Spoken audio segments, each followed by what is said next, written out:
Mikhail, how does one achieve the quality of living in their life? That's not an easy question. Although the answer is simple, it's harder to implement this answer. The fact of the matter is, the alternative of awareness is automation of living. And automatism is a useful human acquired habit, which helps to free up attention. For example, when you're driving a car, you are doing this automatically, not consciously, in order for your attention not to be occupied by the simple mechanical actions. And in that sense, you free up your attention. The question is, what are you freeing it up for? There's certainly some value in automatism. The trouble is that the human brain is made in such a way that it overemphasizes this value, and a person starts living automatically in all aspects of their life, habitually acting, habitually reacting, including emotional reaction. Because many of our reactions are habitual.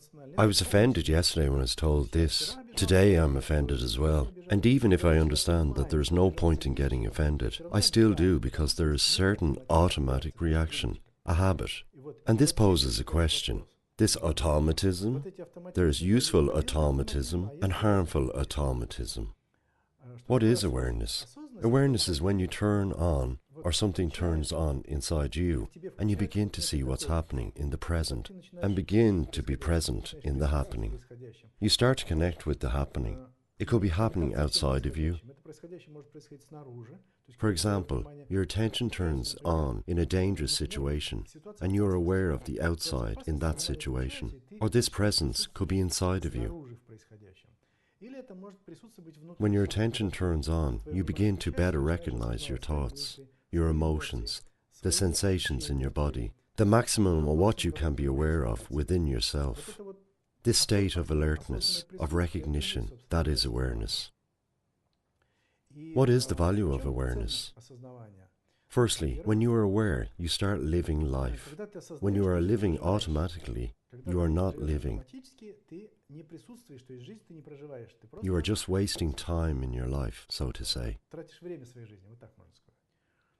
Very often, people have a task of spending time. For example, in the evening when you get home, tired, you have no strength for anything conscious, not enough attention. And what do you need to do? Spend time somehow, watching soaps, social media, basically doing something with the help of which you are trying to get out of this state of awareness. And this quickly turns into a habit to watch a soap or a habit to sit around wasting all your spare time. Most people do not aim to have this awareness, but the opposite, to live unaware, to live more automatically. When a person is aware, he is present. He doesn't exist as an individual sum of automatisms, but as a consciousness, you could say a soul.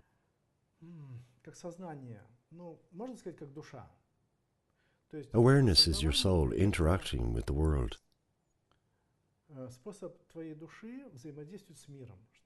In this sense, awareness is the key for you to connect with your soul, and for your soul to connect with the world.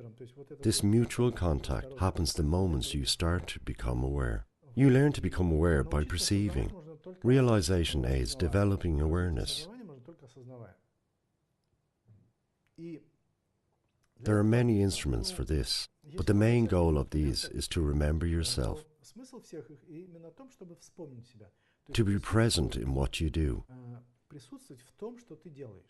One of these is to do the usual things you do in an unusual way. That's how you break the automatism, and unwittingly you begin to be aware of what you are doing. For example, you can walk a part of the path backwards. In that moment, it's clear that all automatisms break down, and you are very much aware of what's happening. It's important to feel. The instrument that is always with you is your body, your emotions, your thoughts. The more you recognize your body, your emotions, and your thoughts, the more awareness you will have.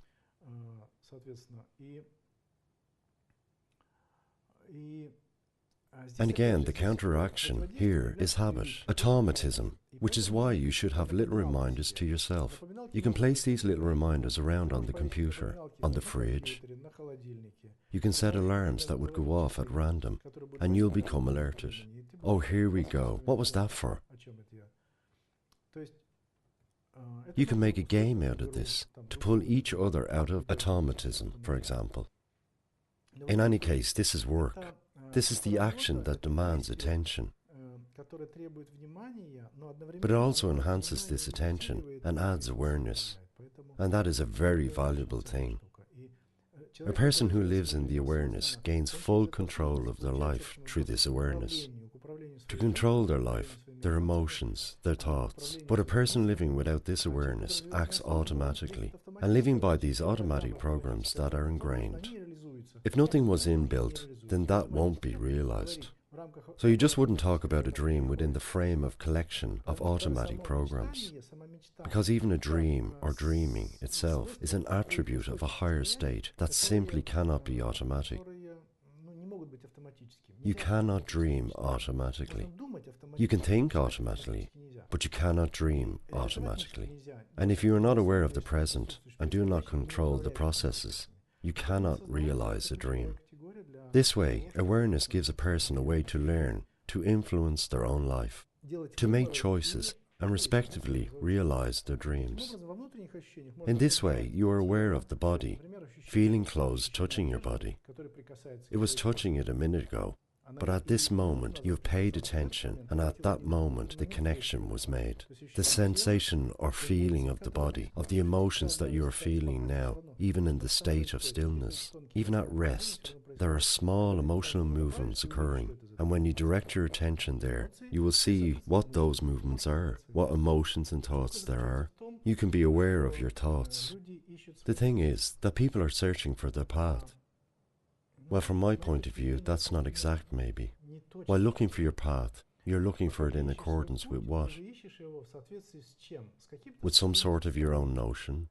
Any notion or idea is a story from the past. You have some sort of records in your head of what it might look like, or what you should be feeling during that, or how it might happen. And what you're trying to do is realize these old records from your head.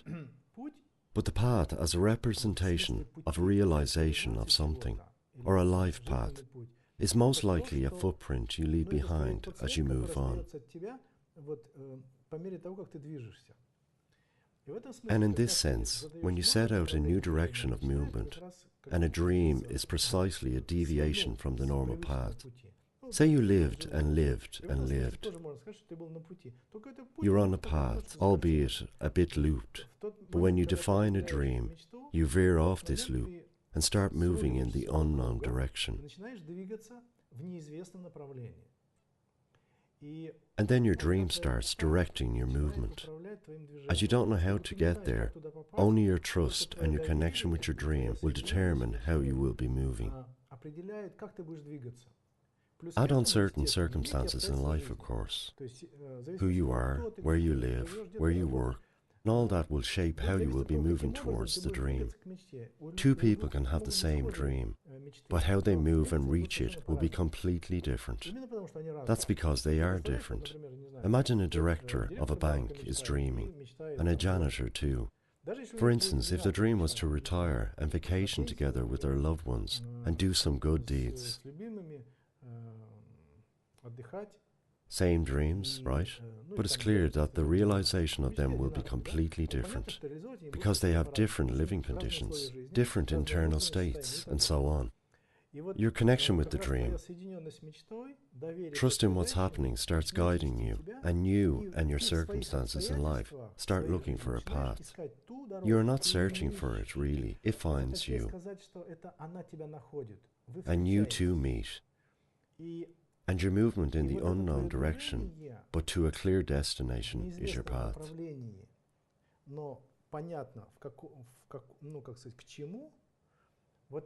This path is the footprint you're leaving behind.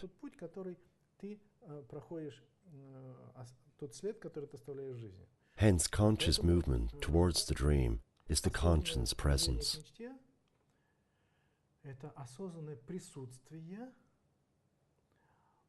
Conscious trust in movements when you're faced with any emotions, fear, worry, uncertainty, and so on.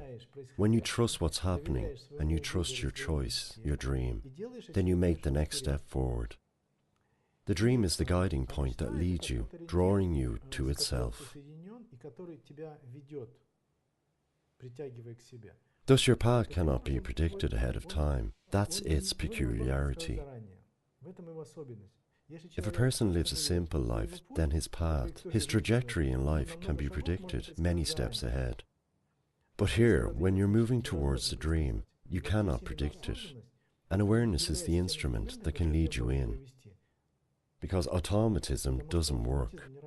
As you're on a new path, no automatic reactions will help you.